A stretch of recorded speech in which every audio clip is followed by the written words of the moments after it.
Olá, boa tarde, meus irmãos, a paz do Senhor. Meus irmãos, eu sinto obrigado a passar esse estudo que eu preparei para a glória de Deus, porque dia 4 de março agora vai começar o momento que as pessoas vão dar lugar à carne. As pessoas vão dar lugar à carne. Vai ter muito sexo sem compromisso, muita fornicação, que é o sexo entre solteiros, muitos adultérios também, imoralidade sexual, porneia. Carnaval é o momento que as pessoas vão se entregar bastante aos prazeres, vão liberar. É o momento que eles liberam os desejos, as vontades dele para dar lugar à carne. Então, devido a essa festa demoníaca, né? É uma festa demoníaca que inventaram aí, que é para destruir vidas mesmo, né? Muitos são infectados com o vírus do HIV nessas festas aí. Tem também o turismo sexual, né? Pessoas vêm de outros países para cá, fazem turismo sexual no Rio de Janeiro, né? Fazem turismo sexual no Nordeste.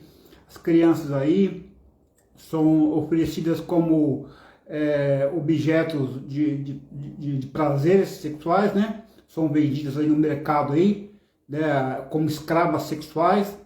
É triste, viu, irmão? É triste a festa da carne aí, sem escrúpulos. É demoníaca mesmo, irmão. Demoníaca.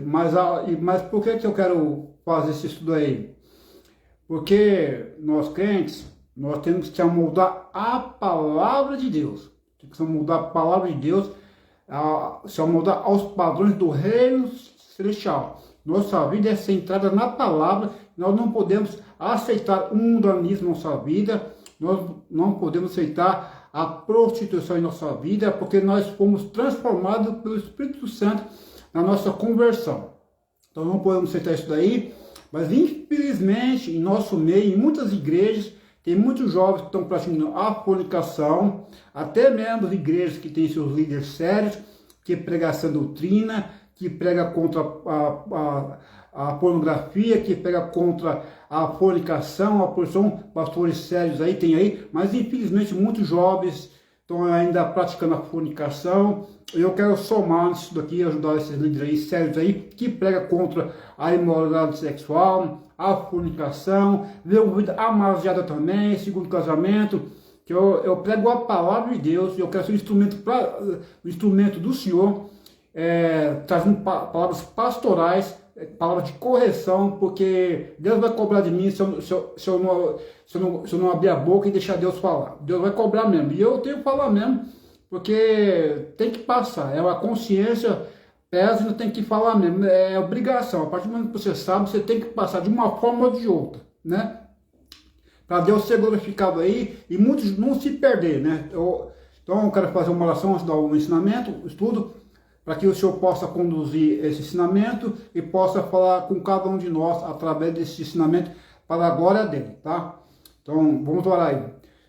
Querido Deus, eterno Pai, Senhor, eu me coloco diante da tua presença nessa tarde, Pai amado, para que o Senhor possa estar me usando, Senhor, segundo a eficácia do teu poder. Pai amado, Deus querido, eu peço que o Senhor me conduza nesse estudo, Pai amado, o Senhor, ao qual o Senhor, Pai, esteve comigo no preparo dele, no ensino dele, no estudo dele, para que os irmãos possam ter sua fé edificada através desse estudo, eles possam receber a correção, a exortação, que é um dos propósitos da tua palavra, Pai, corrigir, exortar, edificar, consolar. Pai, eu peço que o Senhor possa abrir os ouvidos dos meus irmãos que estão na prática da fornicação, que é o sexo entre solteiros, que estão praticando imoralidades sexuais de forma desenfreada. Peço que o Senhor abra o entendimento deles para que eles possam ouvir o Senhor falar através da minha boca, Pai, através dessa palavra, para que eles possam compreender, abra o entendimento deles para entender o que o Senhor está falando, Pai amado Senhor, para que eles possam ser libertos, porque a palavra diz, conhecer a verdade, e a verdade vos libertará. E a tua palavra tem esse poder, Pai, de libertar, Pai amado, como diz João 8, 32 e 36. Amado Deus querido Senhor, peço que o Senhor me capacite a ministrar a tua palavra, amado Senhor, para que através do teu poder eu possa ser usado pelo Senhor, para que o Senhor fale a cada um deles, amado Senhor, Espírito Santo, esteja comigo, me usando, me capacitando para falar, para transmitir o ensinamento, amado Senhor. Espírito Santo, peço que o Senhor me ensine, amado Senhor, me faça lembrar aquilo que o Senhor falou comigo durante o estudo, e que o Senhor dirige esse ensinamento, conduza essa administração para a glória do teu nome, que eu te peço, Pai amado Senhor. Peço que o Senhor venha para eliminar tudo, qualquer situações constrangedoras que possam impedir essa administração de ser transmitida. É que eu te peço, te agradeço, Pai, em nome de Jesus, fica comigo, abençoa a mim, abençoa as pessoas que estão recebendo esse ensinamento e essa transmissão. É que eu te peço, para a glória do teu nome. Amém. Então, irmãos, vamos lá. Eu separei aqui, o estudo. Significado do carnaval. O que diz a Bíblia sobre o significado do carnaval? Carnaval vem do latim e provavelmente significa adeus à carne. O carnaval é uma grande festa que acontece antes do período da quaresma. A Bíblia não diz nada sobre o carnaval. O carnaval não existe nos tempos da Bíblia. A festa só surgiu alguns séculos depois de Cristo. Várias culturas antigas tinham festas parecidas com o carnaval na primavera, que podem ter influenciado o calendário cristão. Na tradição católica, o carnaval se tornou uma grande celebração antes do tempo da privação, da quaresma. Então, quaresma é uma privação, um momento de purificação, que eles fazem um jejum para a Páscoa. Durante a quaresma, os fiéis católicos não deveriam comer carne nem fazer festas para se purificarem, em preparação para a Páscoa. Então, no dia antes de começar a quaresma, surgiu a tradição de aproveitar o último dia de liberdade, comendo, festejando e desfrutando de muitos prazeres. Esse dia ganhou o nome de carnaval. Então veja bem, seria o tipo da saideira, né? A despedida, a saideira. Então, como eles entram na quaresma, que é um momento de privação, que não podia comer carne e fazer festa, então, a quaresma não era uma preparação para a Páscoa. Então, como entrar na quaresma, que ia estar na privação, então um dia antes da quaresma, eles aproveitavam o máximo, que é carnaval, adeus à carne. Então aproveitavam o máximo, porque não podia aproveitar na quaresma. Então aproveitar o máximo, entrar tipo um jejum. Então aproveitar o máximo. Então aí surgiu carnaval. Então a palavra carnaval significa adeus à carne, tá? Então é o tipo da saideira, né? Já que vamos entrar na quaresma, vai poder, então vamos dar saideira. Então aproveita o máximo. Então tá aí, irmão, esse adeus à carne aí, que é o quarto de cinzas, que é o jejum, né, que se fala. Então, no adeus à carne, eles aproveitam o máximo. Então você pode ver que tem muita promiscuidade. O que é promiscuidade? É um homem que tem várias parceiras sexuais. É uma mulher que tem vários parceiros sexuais. Então tem muito isso no carnaval. Eu já presenciei eu fui numa igreja, lá no centro da cidade, um tempo atrás, e eu estava lá, estava lotado na cidade lá de pessoas, e eu não sabia que essa confusão toda, que o metrô ia estar lotado. Eu estava no ponto lá, um monte de gente lá, de repente sentou um rapaz, tinha uma menina, uma moça perto, uma jovem, assim, em pé, na minha frente, o jovem olhou para ela, o jovem só fez assim para ela, ó. Ela foi lá, começou a agarrar e se beijar ali. Era carnaval. E tá demais, demais. E o homem se fantasia de mulher é uma coisa horrorosa, mano. Então eu vou dar continuando aqui. Ó, o que significa carnaval para os cristãos? Desde o início, o carnaval tem sido associado a excessos. A Bíblia nos ensina a ser moderados e a ter domínio próprio. Moderados é temperança. O carnaval também é usado como desculpas para praticar imoralidade sexual. fazendo coisas que em outros dias não seriam aceitáveis. Né? Como é carnaval, então podemos aproveitar, é isso que o povo fala. Né? Mas a Bíblia não. Só que isso é uma desculpa para pecar. A Bíblia nos avisa que fica sempre longe. A Bíblia nos avisa que é ficar sempre longe da imoralidade sexual. 1 Coríntios 6, 18 e 19. Então a Bíblia nos avisa a ficar sempre longe da imoralidade sexual. 1 Coríntios 6, 18 e 19. É esse texto que eu vou estar trazendo no estudo. Depois, futuramente, se Deus preparar, eu vou passar outros estudos que estão incluídos aqui. A ideia por trás do carnaval é que podemos cometer excessos e fazer coisas erradas nesse dia, porque nas semanas seguintes vamos nos purificar. Isso é falsa religiosidade que não vem do coração. Mateus 15, 8, 9. Que é Mateus 15, 9, que fala assim, que do coração procedem maus pensamentos, prostituição, adultério, obras da carne. Que isso é falsa religiosidade que não vem do coração. Quem realmente tem o seu coração transformado por Jesus, não quer pecar mais. O pecado desagrada a Deus todos os dias. Carnaval não é exceção. Então, o pecado desagrada a Deus todos os dias. Carnaval não é exceção para pecar. Então, quer dizer, tem que fugir sempre do pecado. Então, carnaval não é exceção para pecar. Então, inventar essa festa do carnaval como desculpa para pecar. Né? Festa demoníaca inventada por os homens aí.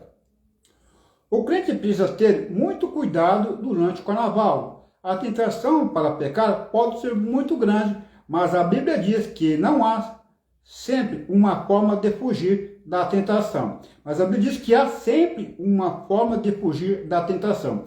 1 Coríntios 10, 12, 13. Se Deus permitiu, eu vou passar esses estudos aqui. Tá? Eu vou passar para o estudo agora. Vamos lá.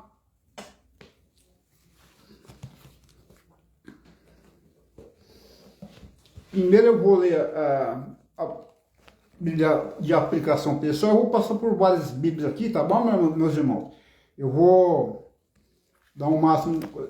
Ó, a parte que eu quero ler é 1 Coríntios capítulo 6, versículo 16 ao 18.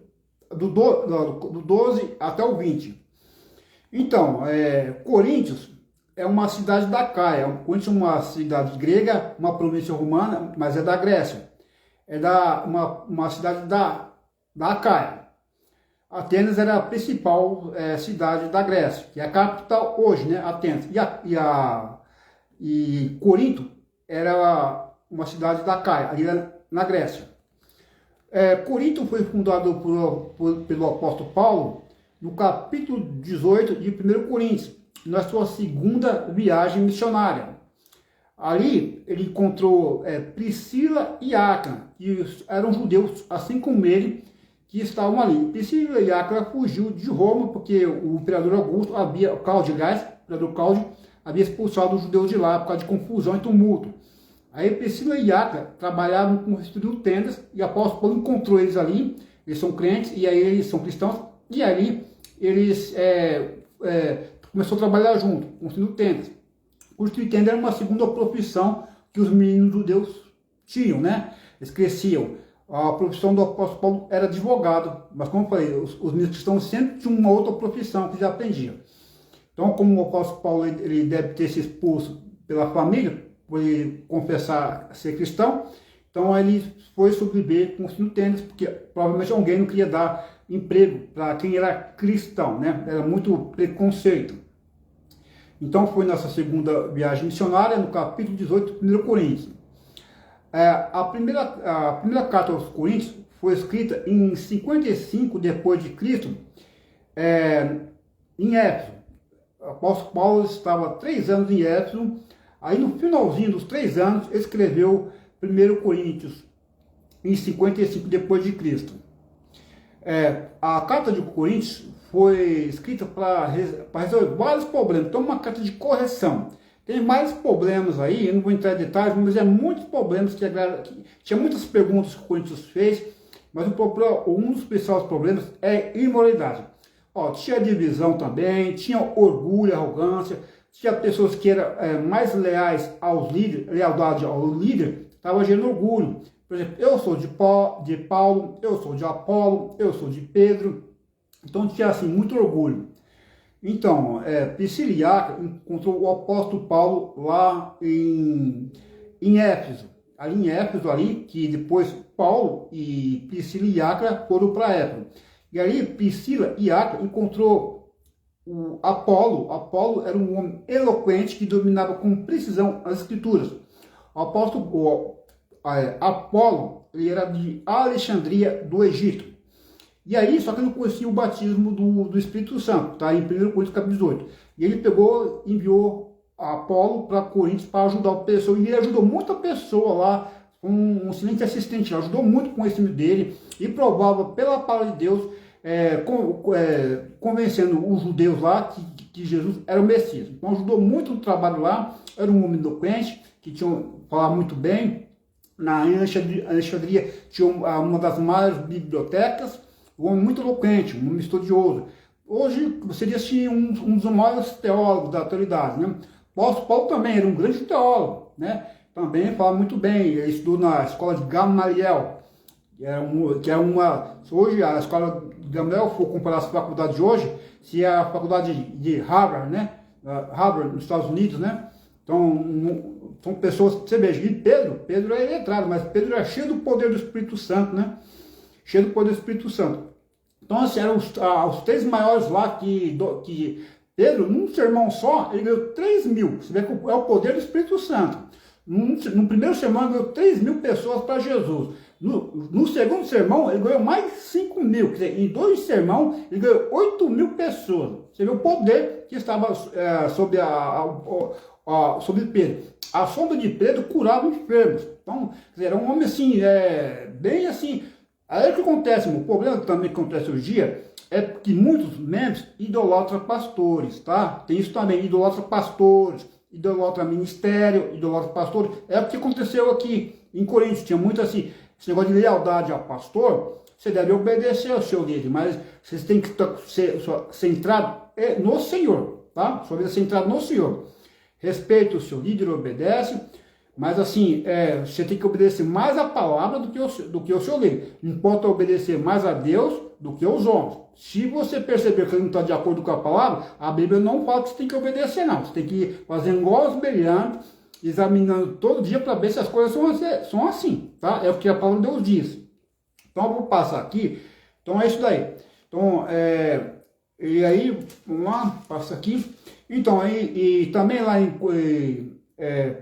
em Corinto, tinha a Acrópole. Na alto da Acrópole, tinha lá o templo da deusa Atena, tinha o templo também do deus Apolo e tem o templo do deus Assépio. O deus Assépio, o deus grego, era o deus da cura. E a deusa Afrodite é a deusa do amor e do sexo. E o templo da deusa Afrodite empregava 1.000 sacerdotisas, 1.000 prostitutas sacerdotisas que trabalham no templo. Então era uma tentação muito grande ali para os coríntios. Era uma cidade muito promissora. E hoje em dia, Corinto também era uma cidade portuária. Tinha o porto de Sencreia, tinha outros portos lá, e tinha o Istmo, que era um canal onde os navios passavam lá. E fazia fronteira com o mar Egeu, e para transportar mercadorias para o Mediterrâneo. Então, que se veja bem, Corinto era uma cidade mercantilista. Então, oferecia muitos... Era uma cidade muito grande, tinha 250.000 habitantes nessa época, tá? Então tinha tinha muito teatro, tinha o Bema, tinha pessoas que faziam oradores profissionais, tá? Agora deixa eu passar uma coisa aqui que eu quero passar lá sobre Coríntios. Ó, eu passei aqui umas informações aqui, ó. Megatemas, lealdade, explicação. Os coríntios se organizavam em torno de vários mestres e líderes da igreja, Pedro, Paulo e Apolo. Essas lealdades levaram ao orgulho intelectual e criaram um espírito de divisão na igreja. Nossa lealdade aos líderes humanos ou a sabedoria humana nunca deve dividir os cristãos. Devemos zelar por nossos companheiros crentes, nunca contender com eles. Nossa submissão deve ser a Cristo.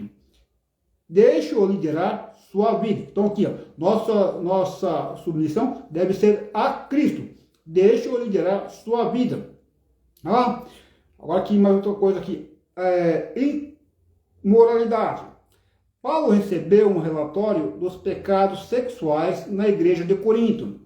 As pessoas se tornaram indiferentes à imoralidade, outras tinham concepções errôneas a respeito do casamento. Devemos viver de forma moral, guardando nosso corpo para servir a Deus o tempo todo. Os cristãos nunca devem assumir compromissos com ideias e práticas pecaminosas. Não devemos nos misturar com as pessoas ao nosso redor. Você deve estar à altura do padrão da moralidade de Deus. Sede santos, porque eu sou santo. E não tolerar o comportamento imoral, mesmo que a sociedade o aceite. Então, veja bem, a sociedade aceita tomar bebida alcoólica, aceita, tem as prostituição aí, não devemos tolerar. Então, que estão nos padrões de Deus. A Bíblia está aí para nós se amoldar à palavra de Deus. E o Espírito Santo dá graça para isso, tá? Então, não tem desculpa não. Agora aqui, liberdade. Paulo ensinou a liberdade de escolha em práticas que não eram expressamente proibidas nas Escrituras. Alguns crentes sentiam que certas ações, como comer carne de animais usados em cerimônias pagãs, eram formas de associação com a corrupção. Outros se sentiam livres para participar sem sentir que havia um pecado. Somos livres em Cristo, porém não devemos abusar de nossa liberdade cristã, sendo insensíveis ou não, considerando os outros. Nunca devemos encorajá-los a fazer algo que pense que será errado, apenas por já termos feito, desde que o amor dirija o seu comportamento. Aqui é o seguinte, era um sacrificado a carne a Deus, aos ídolos, na adoração aos ídolos, ali, era sacrificado a carne aos ídolos. E o que sobrava da carne que era oferecida aos ídolos era vendido no mercado. Então, assim, como estava vendendo no mercado, então não tem problema comer. Aí já perdeu o sentido. Só que alguma pessoa está com ser culpada porque ela vinha de lado que era sacrificada aos ídolos. Então, é isso que está acontecendo. Então, nesse sentido. Vamos lá? Adoração. Paulo tratou da questão da desordem na adoração. As pessoas estavam participando da ceia do Senhor sem primeiro confessar seus pecados. Existia um abuso dos dons espirituais, uma confusão sobre o papel das mulheres na igreja.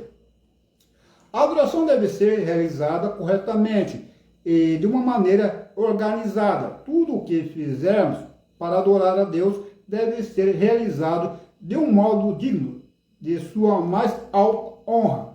Certifique-se de que a adoração seja harmoniosa, útil e edificante para todos os crentes. Então a carta de 1 Coríntios também é para organizar aí, sabe? Organizar. É o que está acontecendo hoje em dia. Hoje nas igrejas tem muita divisão, tem divisão de líderes aqui, tem divisão, tem facções dentro da igreja, tem imoralidade, tem gente de todas as etnias, tem pessoas mais elevadas, tem os pobres. Então, tem muitos atritos. Podemos ver que tem um lugar aqui na Bíblia do apóstolo Paulo, acho que é lá em Colossenses, que fala que tinha lá uma pessoa que era de Cita. Cita é um pouco ao sul da Rússia. Diz que o comportamento dele é semelhante a animais. Então ele ganha pessoas, você imagina, já acabou de chegar, então tem uns hábitos deles ainda, era o tipo dos esquimós ali, o comportamento deles lá, né? Então assim, com pessoas assim, era com pessoas, comparado a pessoas não civilizadas. Então tem que ter um entendimento, né? Veja bem, o apóstolo Paulo era pastor nessa igreja, então ele amou muito essa igreja e inclusive tem o escrito mais bonito da Bíblia que muitos acham, que é o capítulo 13 de 1 Coríntios, né? O amor. É um dos mais bonitos aí que as pessoas acham aí do texto da Bíblia, né? E o apóstolo Paulo é um pastor que ele se preocupou com a igreja. E foi um pastor que realmente ele amava aquela igreja lá, né? Foi para corrigir aquela igreja lá, não era fácil, tinha que amar mesmo. Né? Tinha um amor muito grande ali, né? Se alguém entristeça, como que não vou entristecer? Quer dizer, ele estava tão unido com o pessoal que quando alguém caía em pecado, ele sentia assim, indignado da pessoa que fez o homem pecar, né, da heresia, e ele sentia mal com a pessoa que pecou, tão unido que ele estava com a pessoa. Né? Então muitas vezes o líder tem um relacionamento estreito com a pessoa, e ela vê que a pessoa foi enganada pela heresia lá, né? Tinham oradores profissionais também ali. Então, ressurreição. Ressurreição é o capítulo 15 de 1 Coríntios. Algumas pessoas negavam que, a 1 Coríntios, na verdade, era a segunda carta de Coríntios.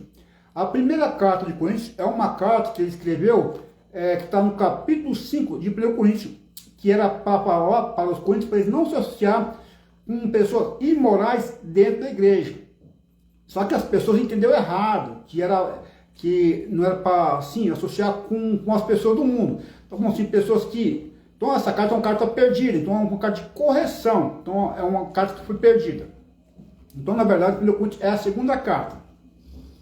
Ressurreição. Algumas pessoas negavam que Cristo havia ressuscitado dos mortos. Outros pensavam que as pessoas não poderiam ser fisicamente ressuscitadas. A ressurreição de Cristo assegura que teremos um novo corpo depois que morrermos e ressuscitarmos. A esperança da ressurreição é o segredo da confiança cristã. Uma vez que ressuscitaremos, nossas vidas não é em vão. Devemos manter-nos fiéis a Deus hoje, sabendo que passaremos a eternidade com Cristo. Os verdadeiros cristãos não se misturam. Uma coisa que eu passo aqui, todos os cristãos, em sua primeira carta, o apóstolo Paulo alertou todos os cristãos para serem cuidadosos, não se misturarem com o mundo e aceitarem seus valores e estilo de vida. Então alertou a não se misturarem com o mundo e aceitarem seus valores e estilo de vida. Devemos viver centrados em Cristo, inculpáveis, vivendo no amor que faz diferença para Deus. Tá? Então, vou pegar aqui. Vamos lá. 1 Coríntios 6. Diz aqui, capítulo 12. 6, 12. Os nossos corpos são membros de Cristo. Todas as coisas me são lícitas, mas nem todas as coisas convêm. Esse aqui era um lema corinto, para eles poderem pecar. Aí só que o apóstolo Paulo refuta esse lema. Todas as coisas me são lícitas, mas nem todas convêm. Viu? Era um lema corinto, que falando que todas as coisas eram lícitas. Aí o apóstolo Paulo refuta, mas nem todas convêm. Todas as coisas me são lícitas, mas eu não me deixei dominar por nenhuma. Os manjares são para o ventre, e o ventre para os manjares. É o lema corinto, dizendo que os manjares eram para o ventre, e o ventre era para os manjares. Que o alimento é para o estômago, e o estômago é para os alimentos. Para poder pecar, uma desculpa para pecar. Lembra do carnaval? Desculpa para poder pecar? Aí só que o apóstolo Paulo refuta. Deus, porém, declara tanto um como o outro. Mas o corpo não é para a prostituição, senão para o Senhor, e o Senhor para o corpo. Ora, Deus que também restou o Senhor, nos restará a nós pelo seu poder. Não sabeis vós que os vossos corpos são membros de Cristo? Tomarei, pois, os membros de Cristo, e falou membros de uma meretriz? Meretriz é prostituta. Não por certo. Ou não sabeis que o que se ajunta com a meretriz faça um corpo com ela? Porque serão, disse, dois numa só carne. Mas o que se ajunta com o Senhor é o mesmo em espírito. Mas o que ajunta com o Senhor é o mesmo espírito. Fugir da prostituição. Todo pecado que o homem comete é fora do corpo, mas o que se prostitui peca contra o seu próprio corpo. Ora, não sabeis que o nosso corpo é o templo do Espírito Santo, que habita em vós, proveniente de Deus, e que não sois de vós mesmos, porque foste comprados por bom preço. Glorificai, pois, a Deus no vosso corpo e no vosso espírito, os quais pertencem a Deus. Olhando aqui, diz aqui. A liberdade é uma marca da fé cristã. Liberdade do pecado e da culpa. E liberdade de usar e aprender e apreciar qualquer coisa que venha de Deus, mas os cristãos não devem abusar dela e afligir a si mesmos ou as outras pessoas. Os excessos trazem sérias consequências. A glutonaria, por exemplo, leva à obesidade. Tenha cuidado para não transformar o que Deus lhe permitiu apreciar em um hábito ruim que passe a controlar a sua vida. Para mais informações a respeito da liberdade cristã e do comportamento cotidiano, leia o capítulo 8, que é dos alimentos ali traduzidos. 6,13. A imoralidade sexual é uma tentação que está sempre diante de nós. No cinema, na televisão, no sexo fora do casamento, é tratado como algo normal, até desejável como parte da vida. Já o casamento é frequentemente mostrado como limitado, monótono e triste. Podemos até ser tratados com desprezo pelos outros se formos considerados puros, mas Deus não proíbe os pecados sexuais somente para dificultar. Ele conhece o poder que o pecado tem de destruir-nos física e espiritualmente. Ninguém deve menosprezar o poder da imoralidade sexual. Ela devastou incontáveis vidas, destruiu famílias, igrejas, comunidades e até nações. Deus quer proteger-nos para não prejudicarmos a nós mesmos e aos outros. Assim, Ele oferece a realização do que necessitamos, livrando-nos de nossa solidão e desejos ímpios. O Senhor promete satisfazer-nos por meio de sua presença em nossa vida. Agora o versículo 15 e 17. Este ensino a respeito da imoralidade sexual e das prostitutas era especialmente importante para a igreja coríntias, porque o templo da deusa do amor, Afrodite, ficava em Corinto. Esse templo empregava mais de 1000 prostitutas como sacerdotisas e o sexo era parte do ritual de adoração.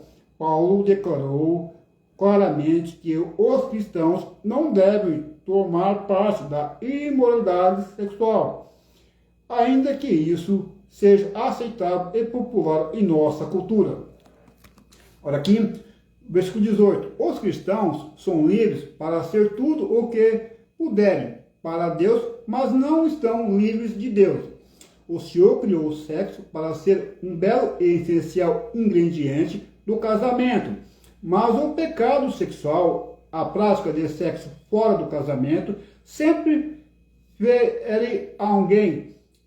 É uma atitude que magoa a Deus, porque mostra que preferimos seguir nossos próprios desejos a colocar-nos sob a direção do Espírito Santo. Fere também os outros, porque viola o comprometimento tão necessário a um relacionamento sadio. Além disso, frequentemente traz doenças às pessoas, ainda afeta profundamente a personalidade que responde através da angústia por esses ferimentos de caráter físico e espiritual. Então aqui, diz aqui,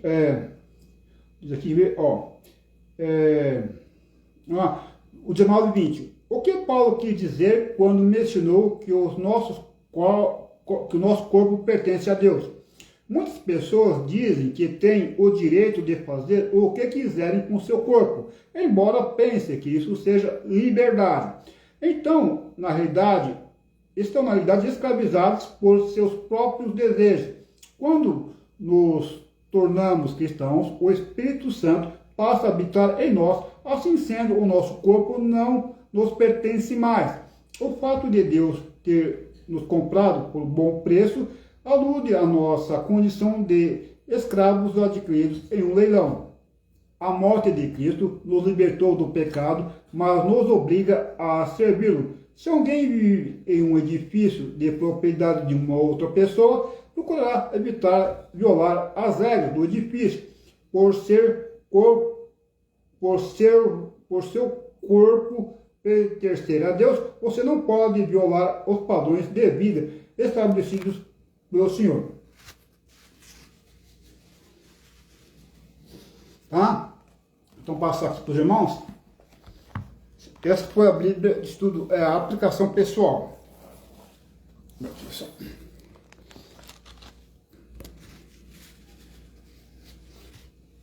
Vou pegar aqui a Bíblia NA Nova Almeida utilizada. Pessoal, talvez eu dê uma passada aqui para os lugares, tá? Vamos lá? Ó, o versículo 12 até o 20. Ó, imoralidade sexual e restrição do corpo. Alguns dentre os cristãos coríntios estavam servindo-se de prostitutas, alegando que apetites corporais eram questões indiferentes para os cristãos, assim como eram aparentemente para todos os demais. Paulo lembra que o corpo dos cristãos é um só com o Cristo ressurreto e que, na forma ressurreta, o corpo do cristão será eterno, que os cristãos fazem com seu corpo agora, portanto, é importante. Todas as coisas me são lícitas. Esta citação indica tratar-se provavelmente de um lema comumente usado pelos coríntios. Os alimentos são para o estômago. Provavelmente outro lema coríntio.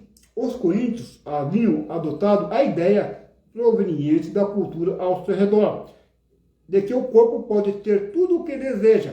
Paulo sabe que os desejos humanos estão contaminados com o pecado, que usa esses desejos a fim de dominar a pessoa para o seu próprio propósito maligno. Romanos 6, 12, 16, 2 e o 7, 5. Vamos uma olhadinha lá? Romanos 6, 12.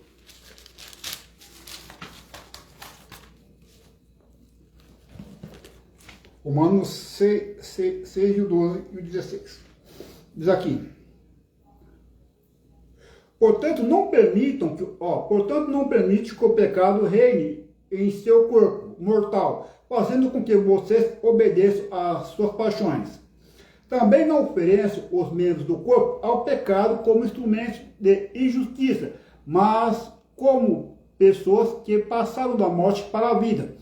Ofereçam a si mesmo a Deus e ofereçam os seus membros a Deus como instrumentos de justiça, porque o pecado não terá domínio sobre porque vocês não estão debaixo da lei, e sim da graça. Servos da justiça.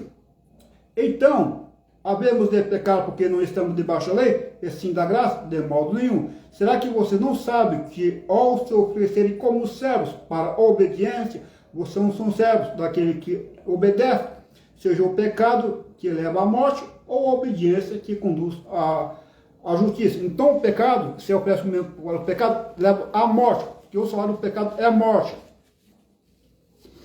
Ou seja, é merecida a morte.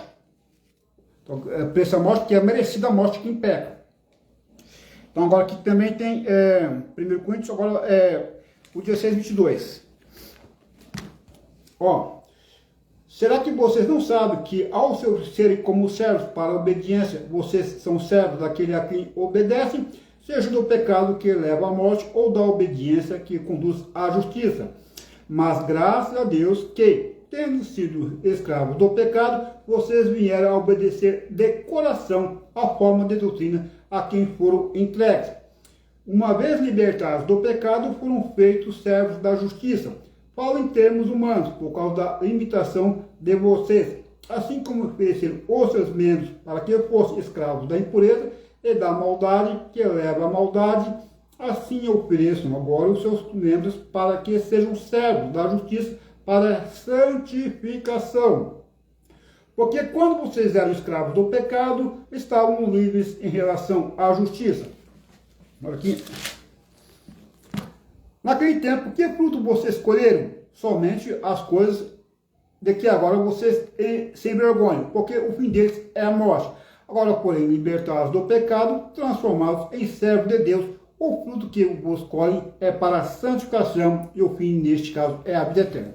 Vou pegar uma nota aqui. Ó, diz aqui. Vem à tona aqui uma tensão entre o que Deus já realizou e a responsabilidade do seu povo em obedecer. Eles ainda são tentados pelos desejos do pecado e não devem permitir que esse desejo obtenham o controle.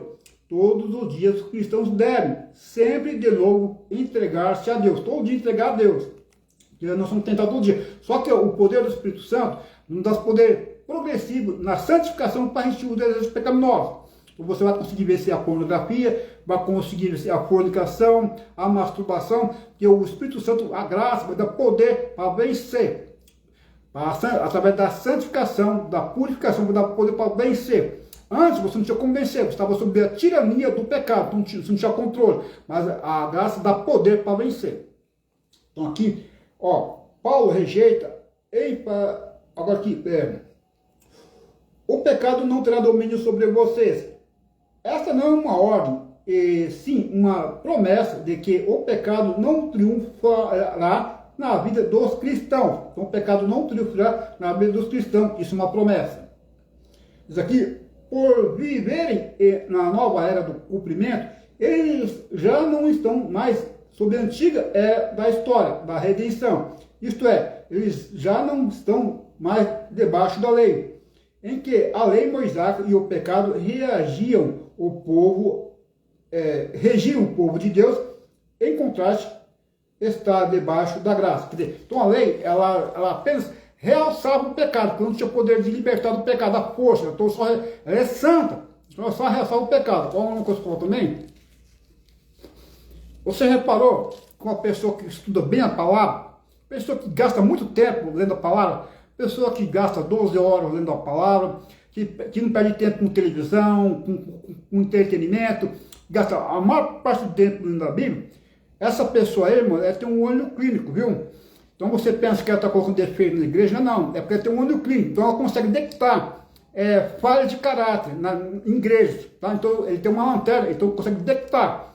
Então ele estuda a palavra, então ele tem que os olhos espirituais, então ele detecta muita falha de caráter, que a palavra faz isso. Então você recebe muita informação, você recebe a leitura da palavra, você recebe assim, se alimenta muito da palavra, então você está num estado de em profunda comunhão com Deus, então você torna os seus olhos santos, puros, então você detecta com facilidade a falha de caráter.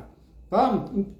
Pessoas que não estão acostumadas a ler a Bíblia, coisas, entre aspas, que é pecados pequenos, não quer dizer nada, mas isso aqui, a pessoa que lê bastante, ele detecta muitas falhas dentro da igreja, mas não é porque, porque ele está em constante comunhão com Deus, então mostra coisas, o canal não vê, o canal ele consegue ver falhas de caráter na igreja, mas o espiritual ele consegue detectar, ele está em plena comunhão com Deus, então ele identifica. Tá? Então a lei, ela realça, ela é santa, então realça o pecado, não tem poder de libertar do pecado, então só mostra como o pecado é grave. Então, se é muito a falar de Deus, então você indica coisas que, por exemplo, assim, mulheres usando calças jeans apertadas, para muitos crentes não tem problema. Mulheres usando decote perto do seio, não tem problema. Mulheres de biquíni na piscina, para muitos crentes não tem problema, como crentes. Muitas irmãs na igreja de biquíni na piscina não tem problema. As irmãs tiram foto, tirando selfie, mostrando parte do seio, não tem problema. Mas para crente que tem bastante comer com Deus, tem problema sim. Questão de imoralidade, vestimento de transmissão lascívia. Mulheres que ficam com a barriga de fora mostrando piercing, irmãs, isso é pecado, pecado. Quem estou aí vê como pecado. Agora, crente carnal pratica a fornicação. Crente espiritual não pratica a fornicação. Então tem diferença aí. Então gaste tempo com Deus, você vai sentir nojo. Essas coisas você vai ter dificuldade em pecar. Quando você se aproxima de Deus, você vai encontrar dificuldade de pecar. Você está numa comunhão muito grande com Deus. Lembra do apóstolo Paulo? Sou um dos mais pecadores. Pedro, afasta de mim, porque eu sou pecador. Isaías também falou lá, Isaías 66, sou um homem de lábio puro no meio do lábio puro. Então, quando você mais aproxima de Deus, você fica mais persistente de perceber o pecado à sua volta. Tá? Então, ele cheira mal, ele é muito ruim mesmo, muito negativo. Então, toma cuidado aí. Roupas aí que as irmãs usam no verão aí, é pecado, vamos ter cuidado aí, tá? E isso é muito bom. Então, eu leio aqui que ela não tem poder de curar, mas agora a graça ela tem poder para dar domínio próprio. Vamos lá? Ó. Pega aqui. Debaixo ali. E aqui. Significa viver sob a nova aliança em Cristo. E olha aqui, ó. O pecado não tem domínio sobre vocês. Esta não é uma ordem, e sim uma promessa de que o pecado não triunfará na vida dos cristãos.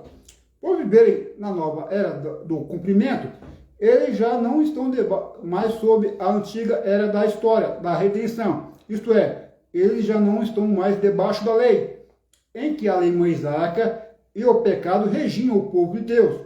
Em contraste, está debaixo da graça. Significa viver sob a nova aliança em Cristo, em uma era caracterizada pela graça. Então a graça dá poder para vencer o pecado. Agora aqui, Paulo rejeita enfaticamente, boa tarde minha mãe, Pai do Senhor. Boa tarde minha mãe, Dona Lica, Pai do Senhor. Paulo rejeita enfaticamente a ideia de que estar livre da antiga aliança não é estar debaixo. Paulo rejeita enfaticamente a ideia de que estar livre da era da antiga aliança não é estar mais debaixo da lei. Implica liberdade para pecar. Então veja bem, não é porque a pessoa não está mais na era da antiga aliança, implica liberdade para pecar. Não, a lei ela continua tendo seu poder. Então se a pessoa sair da presença de pecar, a lei condena e manda para o inferno. Então a lei moral ela continua tendo seu vigor ainda. Então a graça ela não chamou para liberdade para pecar. Então veja, vou repetir de novo, isso que é importante. Paulo rejeita enfaticamente a ideia de que estar livre da era da antiga aliança, não estar mais debaixo da lei, implica a liberdade para pecar. Então não tem liberdade para pecar não. Não é porque você não está debaixo da lei, você tem liberdade para pecar. Paulo rejeita enfaticamente essa ideia, tá? De ter liberdade para pecar porque não está debaixo da lei. Então, quer dizer, vamos lá. Agora aqui é 15:23. A questão apresentada no versículo 1 é agora explorada por outro ângulo. Será que um cristão continuará a pecar em virtude de que o poder do pecado sobre ele foi quebrado? Primeiro, ele quer, portanto, pouco perigo em pecar? Os cristãos ainda estão sujeitos a decisões morais. Aqueles que cedem ao pecado se tornam cada vez mais servos para a obediência ao pecado. Para uma breve descrição da escravidão antiga, veja o 1 Coríntios 7:1. Esse tipo de atividade leva, por fim, à morte, o que não significa que crentes genuínos podem efetivamente perder a sua salvação, e sim que pecar os leva nessa direção para longe da plena alegria da vida com Cristo. Gálatas 5:4. Aqueles que se entregam totalmente ao pecado morrerão, enfrentarão o castigo eterno. Tá? Então veja bem, o pecado continua conosco, mas você pode escolher não pecar, ou permitir que o pecado peque. Então, só que a graça dá poder para vencer. Aqui, o 18. Os verdadeiros cristãos, no entanto, jamais morrerão como escravos do pecado, pois Deus transformou seus corações na conversão, de modo que agora eles crescerão em amor, a justiça, em uma vida de acordo com a palavra de Deus, viu? Os verdadeiros cristãos, no entanto, jamais morrerão como escravos do pecado, pois Deus transformou seus corações na conversão. Então, a conversão é metanoia, a transformação. O Espírito Santo que nos transforma, nos regenera, deixa o caráter de Cristo, santidade. Então, a santidade é ter o poder de neutralizar o poder do pecado sobre nós. Então, a santidade dá força para vencer o pecado. Pornografia, masturbação, sexo sem compromisso, ela vai dar poder para vencer. A graça desse poder de transformar. Então, você vai ter força, você vai ter o quê? O domínio próprio, a temperança, vai ter a mansidão, vai ter o autocontrole. Então, você vai conseguir vencer pecados sexuais. Então, a graça tem esse poder para vencer, tá? Então, não tem desculpa. Vamos voltar para cá. Faltou uma parte aqui.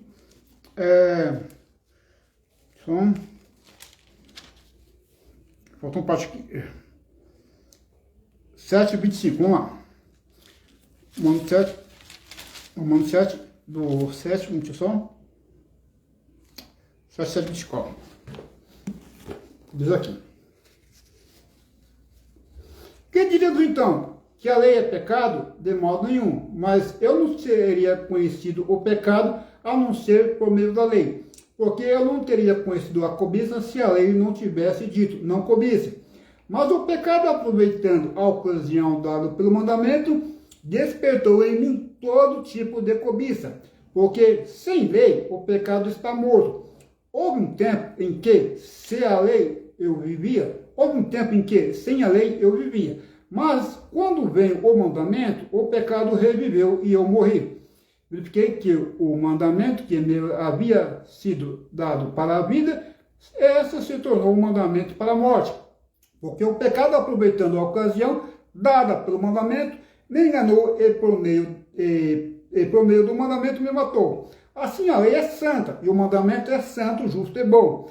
Então aquilo que é bom se tornou morte para mim? De modo nenhum. Pelo contrário, o pecado, para mostrar-se como é pecado, por meio de uma coisa boa, causou minha morte. A coisa boa é a lei e o mandamento. A fim de que, pelo mandamento, o pecado mostrasse toda a sua força de pecado.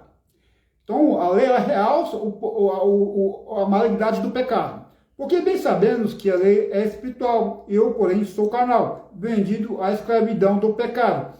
Porque nem mesmo compreendo o meu próprio modo de agir, pois não faço o que prefiro, e sim o que detesto. Ora, se faço o que não quero, concordo com a lei que é boa. Neste caso, quem faz isso já não sou eu, mas o pecado que habita em mim. Porque eu sei que em mim, isto é, na minha carne, não habita bem nenhum, pois o querer o bem está em mim, mas não o realizá-lo. Porque não faço o bem que eu quero, mas o mal que não quero, esse faço. Mas se eu faço o que não quero, já não sou eu quem o faço, e sim o pecado que habita em mim. Assim, contra essa lei, quando quero fazer o bem, o mal reside em mim. Porque, segundo o homem interior, tenho prazer na lei de Deus. Mas vejo nos meus membros outra lei que guerreando contra a lei da minha mente.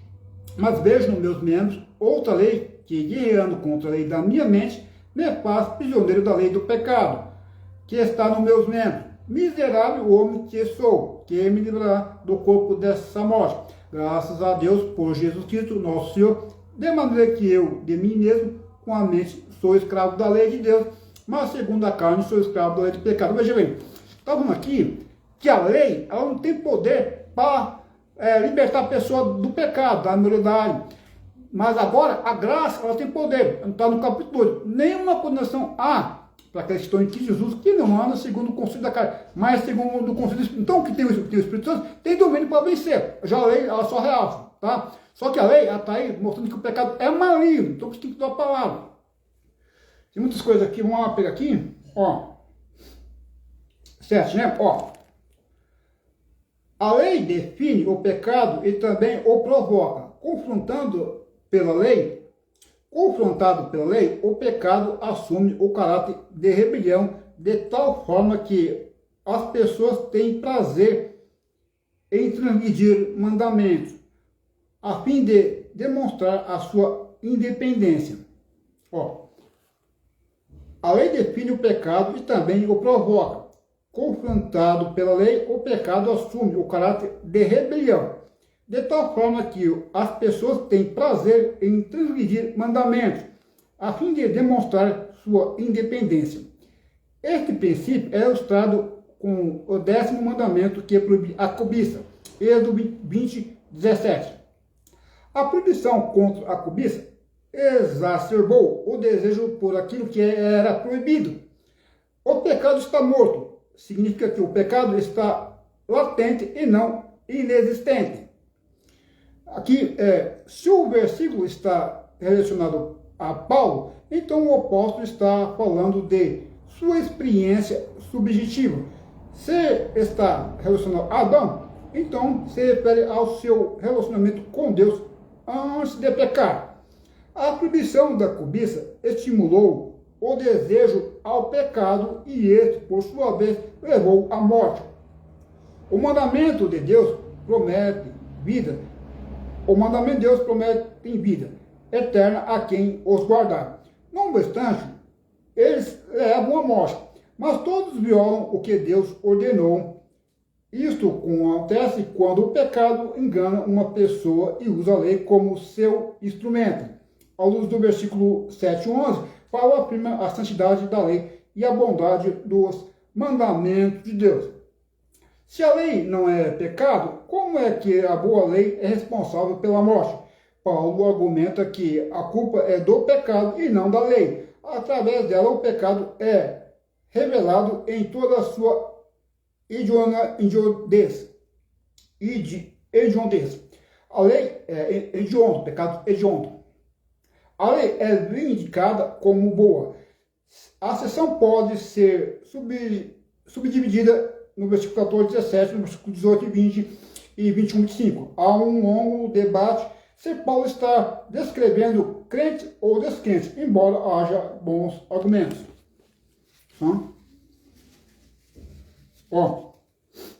Isso aqui. De ambos os lados, a visão é mais amplamente aceita, começando especialmente com Agostinho e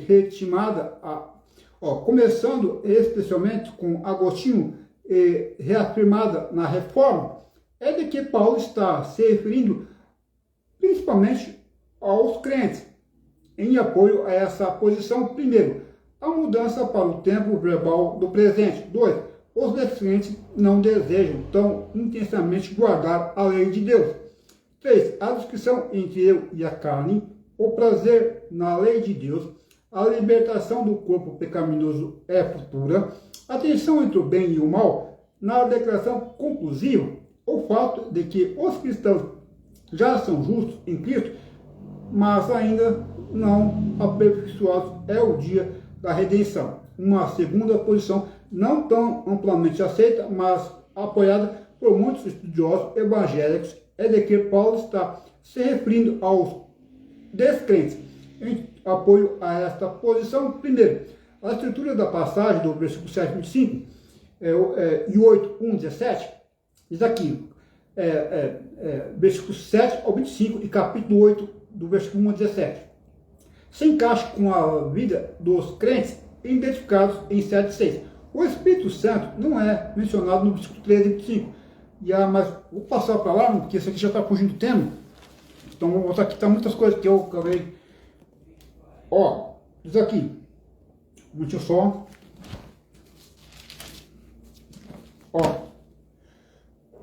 Também na ressurreição pelo seu poder. A ressurreição de Jesus foi apenas a primeira etapa na ressurreição geral do povo de Deus, que acontecerá no dia derradeiro. O corpo de Jesus e o corpo do crente, portanto, são eternos, pois Deus também nos restaurará pelo seu poder.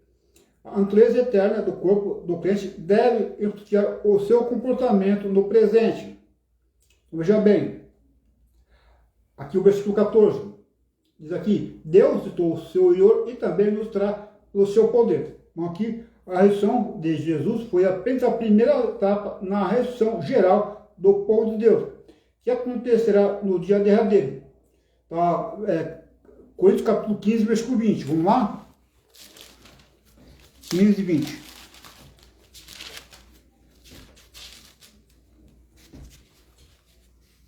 Diz aqui. Mas de fato, Cristo restou dentre os mortos, sendo ele as primícias do que dorme. Essa é a primeira etapa da ressurreição. Vamos lá. Daqui, o corpo de Jesus e o corpo do crente, portanto, são eternos. 15, 42 e 19. Diz aqui. Pois assim também é a ressurreição do morto. Pois assim também é a ressurreição dos mortos. Semeia-se o corpo na corrupção, na incorrupção. Semeia-se em desonra, em glória. Semeia-se em fraqueza, em poder. Semeia-se o corpo natural, o corpo espiritual. Se há corpo natural, há também corpo espiritual. Pois está escrito, o primeiro homem, Adão, se tornou um ser vivente, mas o último Adão, não está escrito. Então, muito só. Ó, pois Deus também nos traz pelo seu poder. A natureza eterna do corpo do crente deve ser o seu comportamento. Então aqui, ó, a natureza eterna do corpo do crente deve ser o seu comportamento. Porque o corpo, ele pertence a Cristo. Então você aceitou Jesus, você recebeu o Espírito Santo, então você está unido com o Espírito Santo. Só que está unido com o Espírito Santo, então o seu corpo também pertence a Cristo. Porque você vai estar com corpos glorificados. Então o seu corpo é um vaso que ele comprou no leilão, então ele pertence a Cristo. Então você não pode, então você tem que estar com honra. O corpo não é seu, você está com honra, com dignidade. Tá? Então respeita o corpo. Então o corpo é santo, é do Senhor. Ó, versículo 15. O corpo, membro de Cristo. Já em 13, Paulo deu a entender que a igreja e o corpo de Cristo e que as divisões na igreja são incompatíveis com esta verdade. Versículo 16 e 18. A unidade com Cristo é incompatível com todo e qualquer pecado. Romanos 6,6. Romanos 6,6. Sabendo isto, que a nossa velha natureza foi crucificada com ele, para que o corpo do pecado seja destruído, não seja mais escravos do pecado. Sabendo isto, que a nossa velha natureza foi crucificada com ele, para que o corpo do pecado seja destruído e não sejamos mais escravos do pecado. Ou seja, então quando você aceitou Jesus, aí você se uniu com Cristo, então o corpo do pecado foi destruído ali na cruz. Então foi destruído o poder do pecado na sua vida, foi destruído ali. Aí Deus deu graça para você vencer o pecado. Então o pecado não precisa ter domínio sobre você, não pode permitir que tenha domínio. Aqui, ó. O poder do pecado foi quebrado naqueles que creem, pois a velha natureza humana, significando que eles estavam em Adão. Então, nós estávamos em Adão, a nossa velha natureza, o poder da velha natureza foi quebrado. O poder do pecado, que é a nossa velha natureza, por exemplo, todos pecaram, todos nascem com pecado. Então o poder do pecado é quebrado quando você aceita Jesus, que ele é crucificado o poder dele. Então não tem mais ter poder sobre você. Aqui, ó. O poder do pecado foi quebrado naqueles que creem, pois a velha natureza humana foi crucificada e morta com Cristo. Eles vieram ao mundo como pecadores, com a consequência de que seus corpos eram governados pelo pecado. Se refere ao domínio do pecado, sem excluir, porém, o envolvimento da própria pessoa em si. Então, o domínio do pecado se veio aqui, ó. O corpo do pecado se refere ao domínio do pecado, sem excluir, porém, o envolvimento da própria pessoa em si. Então, o pecado dominava a pessoa não tinha autocontrole. Então, foi crucificado, agora o pecado não tem mais poder sobre o crente, sobre o corpo do crente. Aqui, diz aqui, sem excluir, porém, o envolvimento da própria pessoa em si, que vive através do corpo. O domínio do pecado, contudo, foi quebrado quando os cristãos morreram com Cristo e por isso eles já não servem ao pecado como escravos. Paulo não está argumentando que os cristãos não pecam em hipótese alguma, uma visão chamada de perfeição sem pecado. Sim, que eles derrotam a tirania, controle e domínio do pecado. Isso significa que o modelo normal de vida para os cristãos deve ser um crescimento progressivo na santificação, resultando em crescente maturidade e conformidade à lei moral de Deus, em pensamento e ações. Então veja aí, o pecado não tem mais domínio, porque era a tirania dele, então ele dominava a pessoa, era tirano, então ele controlava, a pessoa não tinha poder, mas que foi quebrado quando a pessoa creu em Jesus, recebeu Jesus, creu, então perdeu o poder. Agora ele não pode dominar seus pensamentos e suas ações. Então, é a graça de Deus, tá vendo? Então nós, crentes, não temos desculpa para pecar. Porque nós temos, o poder de Deus foi quebrado quando nós cremos. Então não tem desculpa para pecar. Pornografia, masturbação, fornicação, não tem desculpa, porque foi quebrado. Nós somos, diz aqui, no estudo está falando que somos perfeitos, somos pessoas impecáveis. Mas o pecado não tem poder de dominar. Nós pecamos de forma acidental, mas não pecamos pecamos de forma habitual e vivemos na prática do pecado. Tá? E veja, a santidade é progressiva, vai fazer com que você vai vencer o pecado a ponto de ele não dominar mais. Então você tem que crescer na maturidade, em santificação, para quebrar o poder do pecado. Olha aqui, ó. Vou pegar aqui, ó. Paulo não está argumentando que os cristãos não pecam em hipótese alguma, uma visão chamada de perfeição sem pecado. E sim que eles derrotaram a tirania, controle e domínio do pecado. Isso significa que o modo normal de vida para os cristãos não deve ser um crescimento. Isso significa que o modelo normal de vida para os cristãos deve ser um crescimento progressivo na santificação, resultado em crescente maturidade e conformidade à lei moral de Deus em pensamentos e ações. Tá vendo? Vai crescer na graça do conhecimento. Vamos continuar aqui.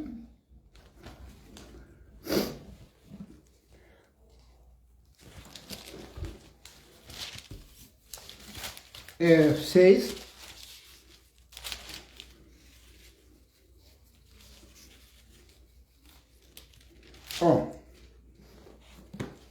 Isso aqui.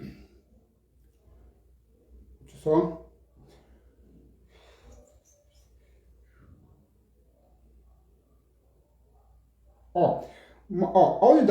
A unidade com Cristo é incompatível com todo e qualquer pecado, mas, sobretudo, com o pecado sexual. Como a união sexual tem um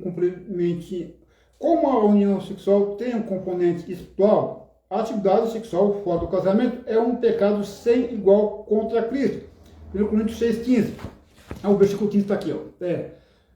Vocês não sabem que o corpo de cada um de vocês é membro de Cristo? Será que eu tomaria os membros de Cristo e os faria membros de uma prostituta? De modo nenhum. Vamos aqui. E também contra o próprio corpo. Diz aqui. Fujo da imoralidade sexual. Qualquer outro pecado que uma pessoa comete é fora do corpo. Mas aquele que pratica a imoralidade sexual peca contra o seu próprio corpo. Então, quando a pessoa peca na imoralidade sexual, na fornicação, na prostituição, ele peca contra Cristo e contra o próprio corpo. Versículo 15, que peca contra Cristo. Você não sabe que o corpo de cada um de vocês é membro de Cristo?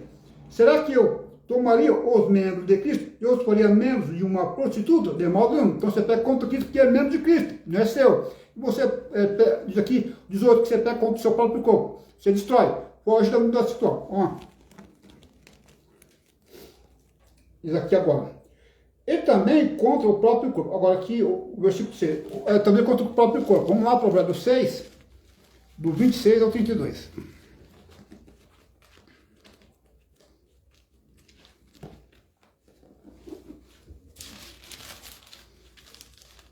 Diz aqui, o máximo que se paga por uma prostituta é um pedaço de pão, mas a adúltera anda à caça de uma vida preciosa. Poderá alguém correr fogo no colo sem que as suas roupas se incendeiam? Ou andará alguém sobre brasa sem que os seus pés se queimem? Assim será o que se aproximar de uma mulher do seu próximo. Não ficará sem castigo todo aquele que tocar nela. Não se despreze o ladrão quando faminto rouba para matar a fome, pois este, ao ser apanhado, pagará 7 vezes tanto e entregar todos os bens de sua casa.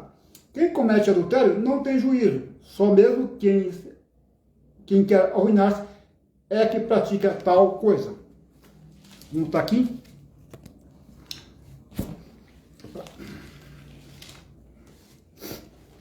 Diz aqui. Dentro do casamento, a união sexual não somente é permitida, como também tem um significado espiritual positivo. Então, veja bem, então, o sexo no casamento, ele é permitido e tem um significado positivo. Então, sexo, ele só pode ser feito no casamento, ele é permitido e tem um significado positivo. Está em Gênesis 2:24. Vamos lá? Pessoal.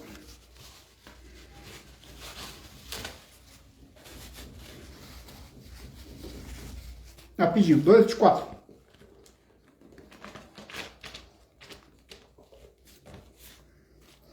Por isso o homem deixará pai e mãe e sua mulher, tornando-se os dois numa só carne. Por isso o homem deixa pai e mãe e se une a sua mulher e tornando-se dois numa só carne. Isso aqui. Quando nenhuma companhia adequada é encontrada entre todos os seres vivos, Deus forma uma mulher com o próprio corpo do homem. O texto destaca o senso de unidade que existe entre o homem e a mulher. Adão proclama com alegria: esta afinal é o osso dos meus ossos e carne da minha carne. Essa terminologia é usada em outros trechos para parentes de sangue, que é Gênesis 29:14. Essa frase e a história da criação de Eva são um ponto que faz com que o casamento seja a mais íntima de todas as relações humanas. Também é importante observar que Deus cria apenas uma Eva para Adão, não várias Evas nem outro Adão. Isso aponta para a monogamia heterossexual, como padrão divino para o casamento, que Deus estabeleceu a criação. Além disso, o parentesco entre marido e mulher cria obrigações que até mesmo substituem o dever dos pais. Por isso o homem deixa pai e mãe e se une à sua mulher. Gênesis 2:24. No Israel antigo, os filhos não se afastavam quando se casavam, mas moravam perto dos seus pais e herdavam suas terras. Eles deixavam seus pais no sentido de colocarem o bem-estar de sua esposa antes dos seus pais. O termo unir é usado em outros trechos para a prática de fidelidade à aliança. Deuteronômio 10:20. Vejam como Paulo relaciona entre textos, 1 Coríntios 16:17. Assim, outros textos podem chamar o matrimônio de aliança. Então, o matrimônio é uma aliança, e a aliança ela não pode ser quebrada, tá? Aqui, ó, Provérbios 2:17 e Mateus 2:14. Então, o casamento ele não pode ser quebrado. Vamos lá? Malaquias, Provérbios 2:17. Então, vou falar aqui uma aliança.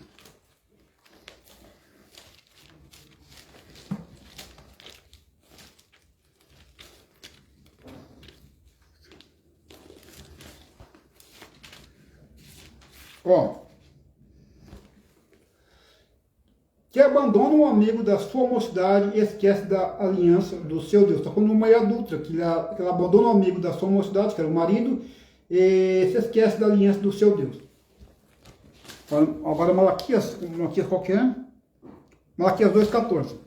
Vai falar do sacerdote, que ele se divorcia, né? E não pode, é uma aliança. Vamos lá?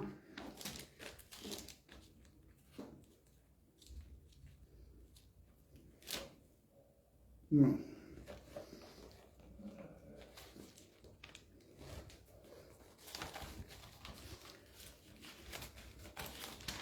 Diz aqui: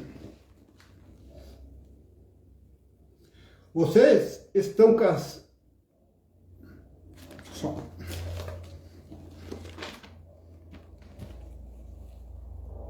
É 2:14. Aqui, ó. E vocês perguntam por quê? Porque o Senhor foi testemunha da aliança entre você e a mulher da sua mocidade, a quem você foi fiel, sendo ela a sua companheira e a mulher da sua aliança. Então, casamento, matrimônio é uma aliança. A aliança não pode ser quebrada. Nas alianças quando é quebrada, acontece maldição. O povo de Israel tinha uma aliança com Deus. Eles quebraram a aliança, passaram por maldição. Ó, a aliança era assim, era cortado animais, bois, cabritos, a conta de animais, e passavam as duas partes no meio daqueles animais. Aqui era uma aliança. Para dizer o seguinte, se um de nós quebrar a aliança, acontece com a pessoa, aquele quebrou a aliança com esses animais. Então, quebra de aliança, houve uma maldição. É por isso que divórcio, tem maldição no divórcio, por isso que tem maldição. Então, a única maneira de ter um segundo casamento é quando morrer um dos envolvidos, um dos cônjuges, é que pode ter um casamento, que aí rompe a aliança. Vou pegar essa aqui, passa para os irmãos. Ó, passa para os irmãos, isso aqui é importante. Romanos 7, aqui ó. Ou vocês não sabem, irmãos, pois falo aos que conhecem a lei,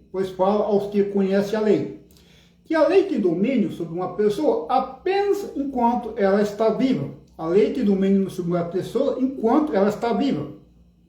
Por exemplo, a mulher casada está ligada pela lei a seu marido. A mulher casada está ligada pela lei a seu marido, enquanto ele vive. Mas se o marido morrer, ela fica livre da lei conjugal, de modo que será considerada adúltera se enquanto o marido estiver vivo, ela se unir com outro homem. Mas se o marido morrer, ela está livre da lei e não será adúltera e casar com outro homem. Porque morreu, desfez a aliança. A única forma de desfazer a aliança é morrendo o cônjuge, um dos cônjuges. Tá? Vamos rapidinho aqui. Ó, estou falando de moral sexual, então hoje também. Aqui, ó. Tá, Efésios 5:22 também fala de deixar o homem. Vamos pegar aqui Efésios 5:22 e 3.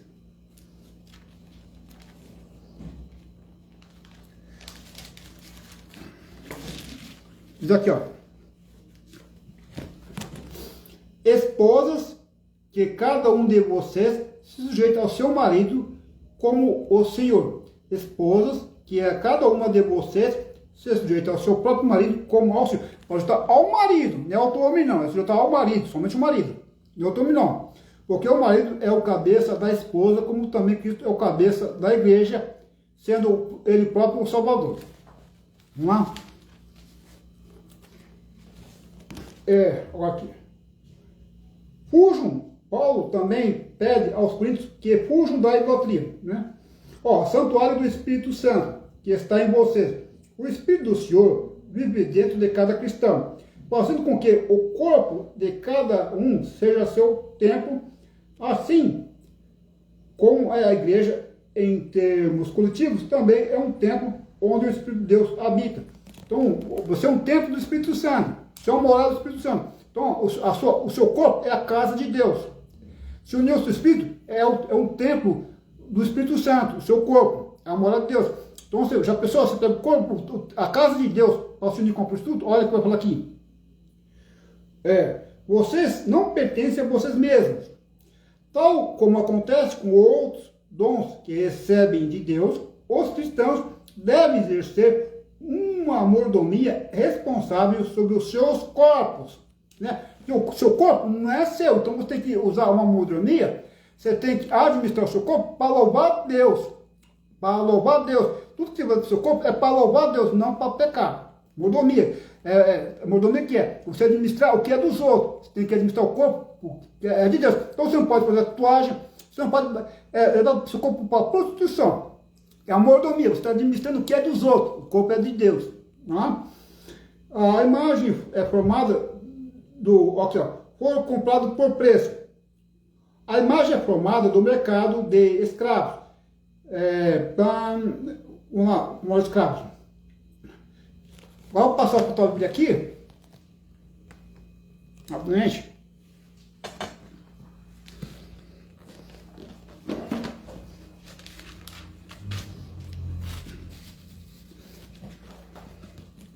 Vamos lá. Tudo me é permitido, mas nem tudo convém. Tudo me é permitido, mas eu não deixarei que nada me domine. Os alimentos foram feitos para o estômago e o estômago para os alimentos. Mas Deus destruirá ambos. O corpo, porém, não é para a imoralidade, mas para o Senhor. E o Senhor para o corpo. Por seu poder, Deus restaurou o Senhor, também nos restaurará. Você não sabe que os seus corpos são membros de Cristo? Tomarei eu os membros de Cristo, eu os unirei a uma prostituta, da outra tradução está meretriz, né? De maneira nenhuma. Vocês não sabem que aquele que se une a uma prostituta é um corpo com ela? Pois como está escrito, os dois serão uma só carne. Mas aquele que se une ao Senhor é um espírito com ele. Fujam da imoralidade sexual. Todos os outros pecados que alguém comete, fora do corpo os comete. Mas quem peca sexualmente, peca contra o seu próprio corpo. Acaso não sabe que o corpo de vocês é santuário do Espírito Santo que habita em vocês, que lhes foi dado por Deus e que vocês não são de si mesmos? Vocês foram comprados por alto preço. Portanto, glorifique a Deus com o seu próprio corpo. Vamos lá? Este aqui. Título me é permitido. Paulo está provavelmente citando alguns da congregação de Corinto que se jactavam do direito de fazer tudo quanto quisessem. O apóstolo contrapõe-se observando que essa liberdade de ação talvez não seja benéfica para o cristão. Não deixarei que nada me domine. A pessoa pode ficar escravizada às ações de que a pratica. Aqui o versículo 13. Os alimentos foram feitos para o estômago e o estômago para os alimentos. Mas Deus destruirá ambos. O corpo, porém, não é para a imoralidade, mas para o Senhor e o Senhor para o corpo. Os alimentos foram feitos para o estômago. O estômago para os alimentos. Paulo, mais uma vez, cita alguns coríntios para eles, assim como os atos físicos de comer e digerir não afetam a vida espiritual. Paulo, mais uma vez, cita alguns coríntios para eles, assim como os atos físicos de comer e digerir não afetam a vida espiritual e interior, assim também a atividade sexual promíscua não afeta a vida espiritual. Então, me dá uma desculpa. Então, eu como alimento, então não afeta os alimentos não afetam o meu estômago. Então, por isso eu não prostituir, não afeta o corpo. Era uma desculpa, mas eu falo aqui, afeta. Tá, olha aqui. Paulo declara aqui a dignidade do corpo humano e para o Senhor. Paulo, embora reconheça que os alimentos e o estômago são transitórios, nega que não seja importante o que a pessoa faça com o corpo. Essa verdade aplica-se sobretudo ao uso do sexo, que o Senhor ordenou para o matrimônio, para o bem da raça humana. Então, Hebreus 13, 4. Deus restou ao Senhor e também nos restaurará por reforçar o fato de que Deus tem o corpo em alta conta. Paulo cita a ressurreição do corpo de Cristo e o futuro corpo do crente, né? Um corpo destinado à ressurreição não deve ser usado para imoralidade. O texto que conta aqui é 15:51, que vai restar o corpo. Aqui. Ó. Eis que eu lhe digo um mistério. Nem todos dormiremos, mas todos seremos transformados. Num momento, num abrir e fechar dos olhos. O som da última trombeta, pois a trombeta soará, os mortos restarão incorruptíveis e nós seremos transformados. Pois é necessário que aquilo que é corruptível, que é o corpo que é corruptível, seja visto de incorruptibilidade, vai ser glorioso, vai ser incorruptível. Quando, porém, o que é corruptível se revestir da incorruptibilidade e o que é mortal se de imortalidade, então se cumprirá a palavra que está escrita. A morte foi destruída pela vitória. Onde está a morte, a sua vitória? Onde está a morte, o seu milhão? Agora aqui, isso aí. Agora vou pegar o 16, 18.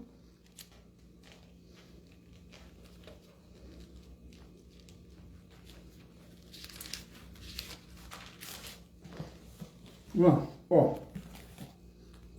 Pois, dada a ordem com voz do arcanjo, ou ressoar da trombeta de Deus, o próprio Senhor descerá dos céus e os mortos em Cristo e os mortos em Cristo restarão primeiro. Depois nós, os que tivermos vindo, sermos arrebatados com ele nas nuvens, para o encontro com o Senhor nos ares. E assim estaremos com o Senhor para sempre. Console-se uns aos outros. Queremos? O próprio Senhor, arcanjo, o único arcanjo que recebe o nome na Bíblia, Miguel. Que restaurarão primeiro, antes da ascensão dos crentes, mencionados no versículo seguinte. Os que estiverem vivos, arrebatados.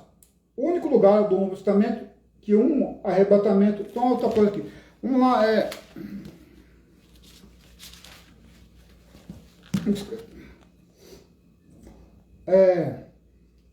o membro de Cristo, não apenas o Espírito é membro do corpo de Cristo, mas a pessoa inteira, que consiste em Espírito e corpo, esse fato confere dignidade ao corpo humano. Então, a pessoa não é apenas o Espírito, é o Espírito e o corpo que pertencem a Cristo. Então, ter santidade no corpo e no Espírito.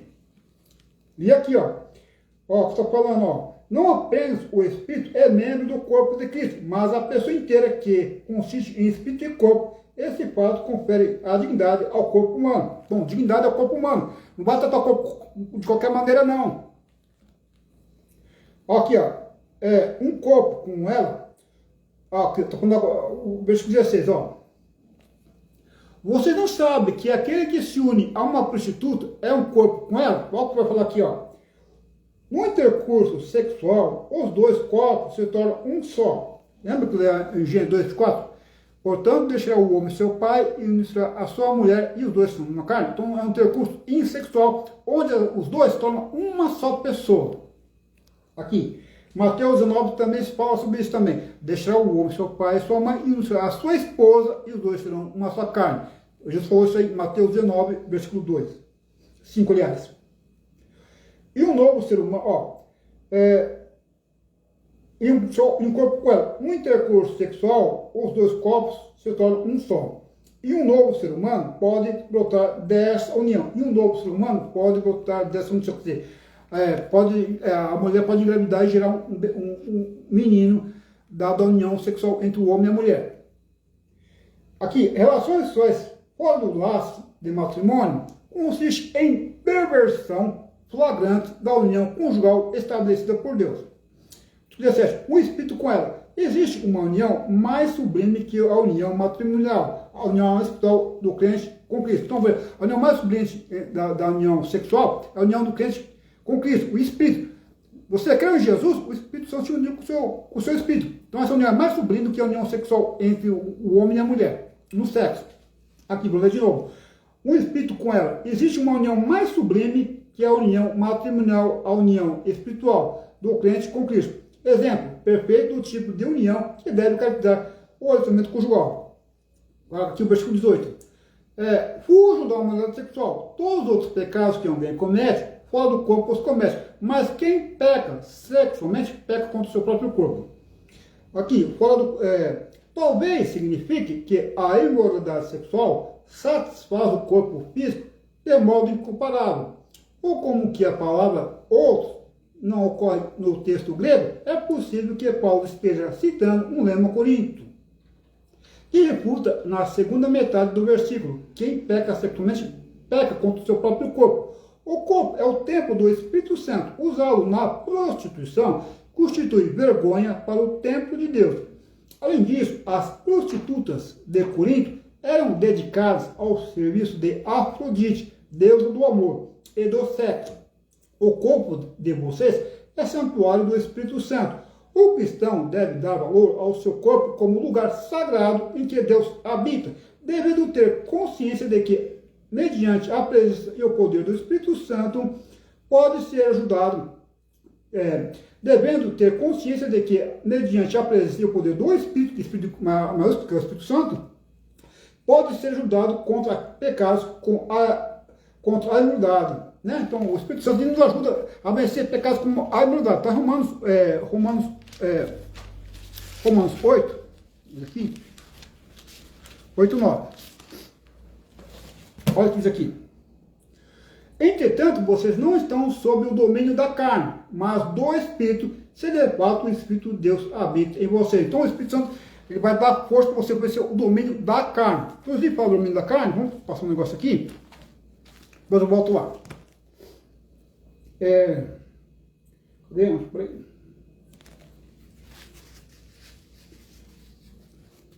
Ó.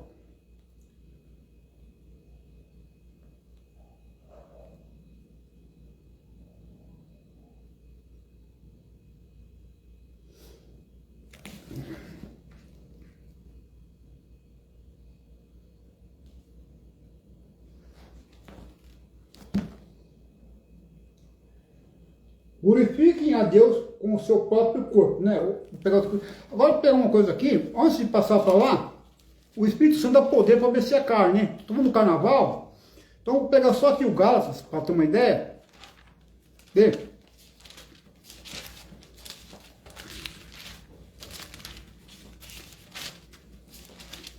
Então,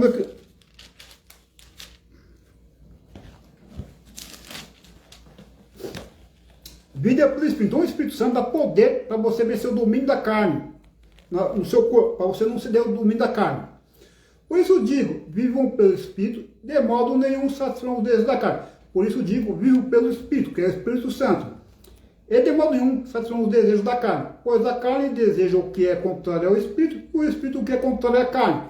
Eles estão em conflito um com o outro, de modo que vocês não fazem o que desejam. Mas se vocês estão guiados pelo Espírito, não estão debaixo da lei. Ora, as obras da carne são manifestas: imoralidade sexual, impureza, libertinagem, idolatria, feitiçaria, ódio, discórdia, ciúmes, ira, egoísmo, dissensão, facções, inveja, embriaguez, outras coisas falam, bebedeiras, aqui, orgias e coisas semelhantes. Eu os advirto, como antes já os adverti, que aqueles que praticam essas coisas não herdarão o reino de Deus. Agora passar aqui para outra Bíblia aqui.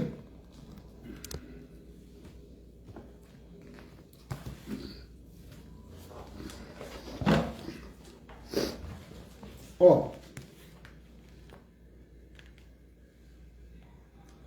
Todas as coisas me são lícitas, mas nem todas convêm. Todas as coisas me são lícitas, mas eu não serei levado sob o poder de nenhum. Os alimentos são para o ventre e o ventre para os alimentos. Mas Deus destruirá tanto um como os outros.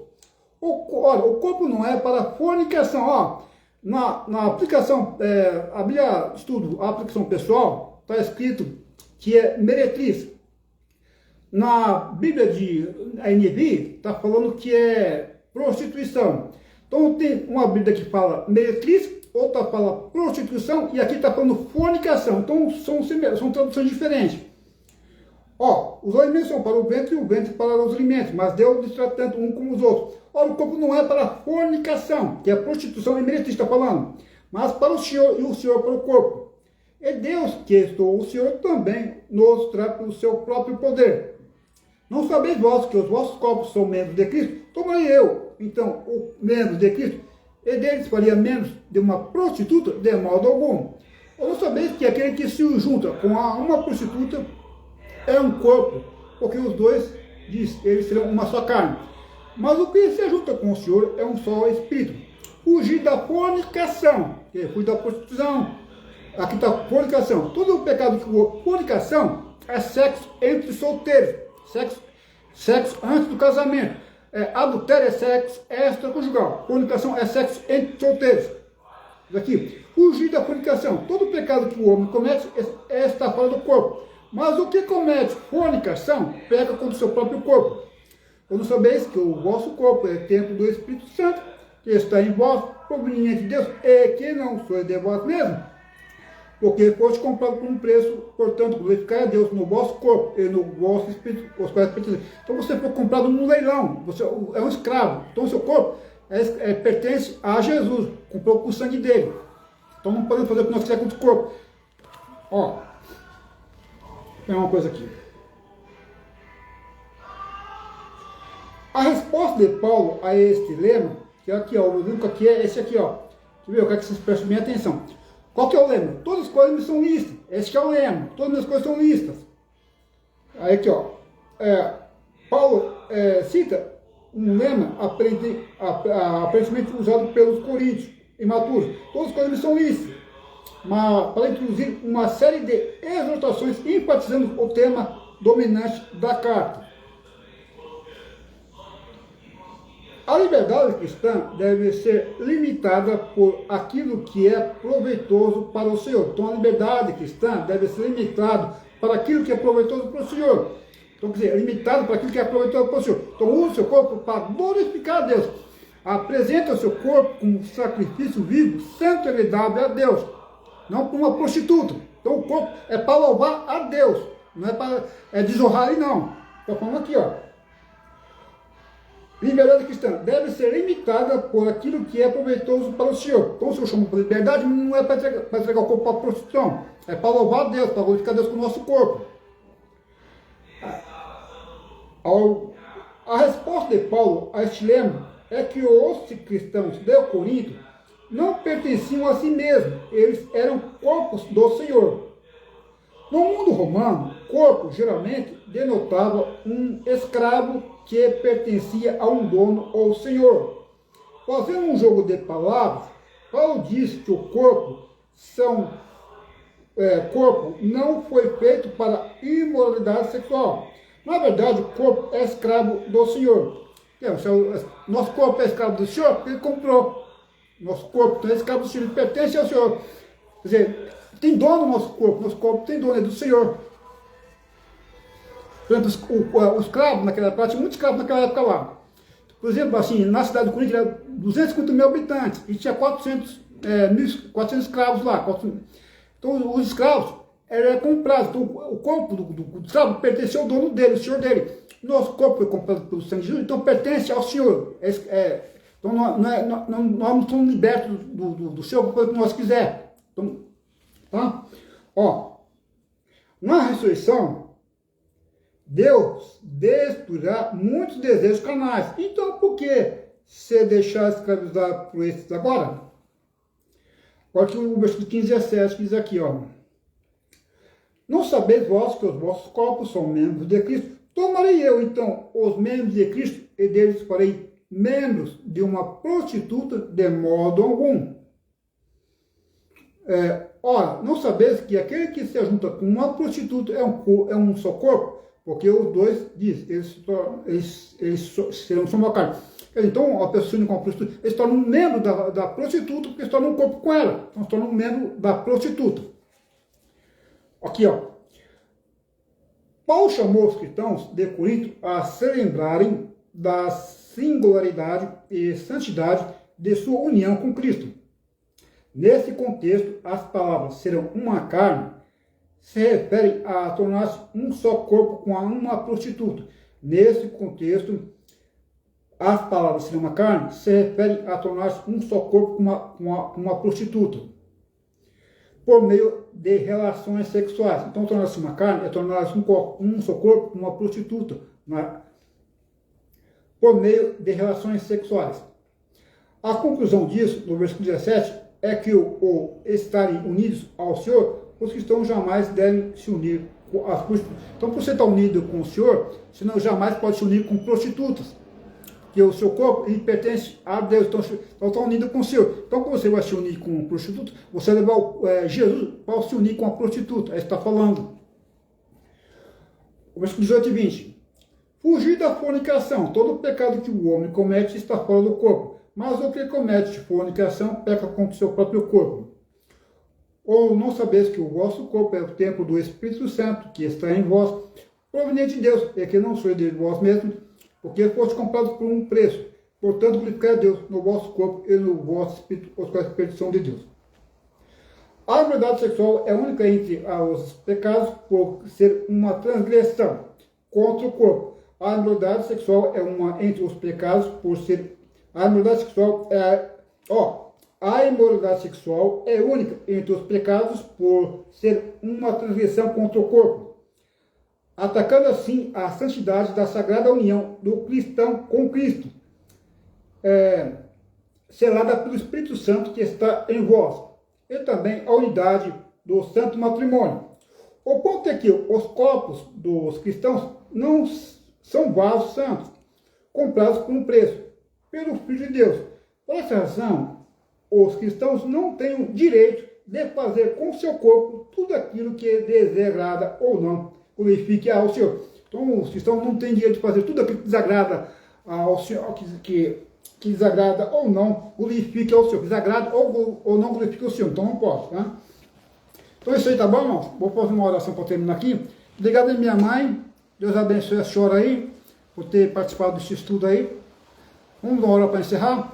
Querido Deus, eterno Pai, Senhor, eu me coloco mais uma vez na tua presença, te agradecendo pelo Senhor até aqui, para ter conduzido esse estudo, para amar o Senhor, sobre a imoralidade sexual, sobre o carnaval, que está aí dia 4 de março. Pai, eu oro ao Senhor para que o Senhor faça com que esse estudo chegue ao máximo de jovens possível, Senhor, para que eles não venham praticar a fornicação, que é o estudo que eu passei aqui, Pai, a fornicação, que é o sexo entre solteiros, que esse estudo venha conscientizar cada um deles dos males da fornicação, alertando eles para não praticar essa prática mundana, que eles não devem se amoldar ao mundo, que eles não devem se amoldar ao mundo, mas estar com o Senhor, como diz a tua palavra, que não vos conformeis com este mundo, não vos moldeis este mundo, mas transformados pela renovação do vosso entendimento. Então, ora ao Senhor que faça que esse ensinamento alcance o máximo de jovens possíveis, para que eles não venham se entregar à fornicação, não só no carnaval, mas em todos os dias do ano. Peço ao Senhor que o Senhor proteja cada pessoa da fornicação, da prostituição, do adultério, Pai amado do Senhor, que eles possam crer no Senhor, ser fortalecidos através do progresso espiritual, através da maturidade, santidade, para poder vencer os desejos carnais. Porque a palavra diz que o pecado não vai ter domínio sobre nós, quando nós cremos em Jesus. Nosso corpo pecado é crucificado na cruz, esse é o poder para vencer. Ora para o Senhor que fortalece os meus irmãos aí, para eles vencerem a fornicação, para amar o Senhor, que é o sexo entre solteiros. Fica comigo, abençoa a minha mãe que esteve aí acompanhando o ensinamento, que ela possa receber o ensinamento e passar para outras pessoas, que é esse o objetivo, alcançar pessoas para corrigir a conduta das pessoas, para elas não pecarem e serem destruídas no inferno, e sofrerem muito, trazer muita dor. É o que eu te peço em nome de Jesus, fica comigo, abençoa a minha mãe que esteve até agora, é o que eu te peço, e outras pessoas que teve acesso, estão tendo acesso a esse vídeo, e vai ter, para a glória do Senhor, abençoa cada um deles, em nome de Jesus, fica conosco, em nome de Jesus te peço, te agradeço, amém. Amém, minha mãe, amém, forte abraço aí, minha mãe, abençoa a todos aí, fique com Deus, e tenha uma santidade na presença do Senhor, para a glória de Deus.